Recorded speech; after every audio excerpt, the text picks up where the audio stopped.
సమీపంలో ఉంది ఆయన రాకడ. మనకు దినము తెలియదు, గడియ తెలియదు, కానీ అంచనా వేసుకుంటే చాలా దగ్గరగా ఉన్నాడు మన ప్రాణప్రియుడు. చాలా సమీపంగా ఉన్నాడు. ఒక్కసారి ఆలోచించండి. మీ చిన్న పిల్లలు పెద్దవాళ్ళై పెళ్లిళ్ళు చేసుకుని పిల్లలు కనే సమయానికి రాకడ సూచనలన్నీ భూమి మీద జరగడం ప్రారంభిస్తాయి. అంటే చాలా దగ్గరగా ఉంది ఆయన రాకడ. స్వార్థంగా బ్రతకడం మానేసేయి.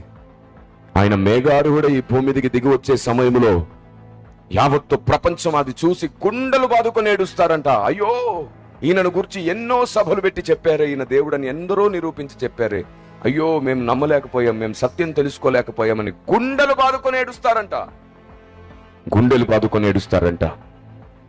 దేవుని ప్రజా, క్రీస్తు ఈ భూమి మీద నిరూపించబడే కాలం అతి సమీపంలో ఉంటుండగా లోకానికి అపార్థమవుతున్న క్రైస్తవ్యాన్ని అర్థమయ్యేటట్లు చేయాల్సిన బాధ్యత కూడా మన చేతుల్లో ఉంది.